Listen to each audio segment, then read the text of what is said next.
নমস্কার দর্শক বন্ধুরা, শিবপুরাণ অফিসিয়াল ইউটিউব চ্যানেলে আপনাদের স্বাগত জানাই। আপনি কি শুনেছেন পুরুলিয়ার মৌতর মায়ের কথা? আজকে শোনাবো পুরুলিয়ার মৌতর মায়ের কথা।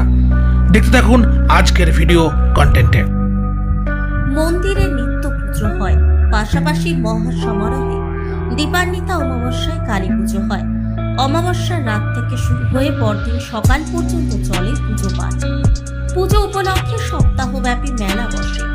এই মন্দিরের অন্যতম বিশেষত্ব হলো বলিদান।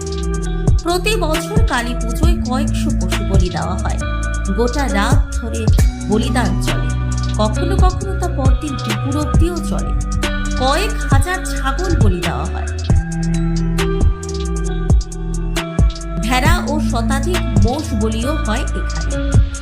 কথিত আছে বলির সময় কালী মূর্তিকে লোহার শিকল দিয়ে বেঁধে রাখা হয়, কারণ বলিদানের সময় কালী মূর্তি নাকি প্রচন্ড ভাবে নড়ে।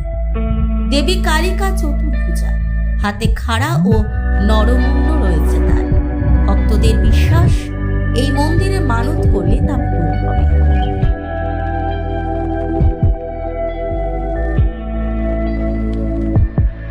কেমন লাগলো আজকের ভিডিও অবশ্যই কমেন্ট করবেন, এবং ভালো লাগলে একবার বলুন মৌতর মায়ের জয়, এবং ভিডিওটি শেয়ার করুন এবং শিবপুরাণ অফিসিয়াল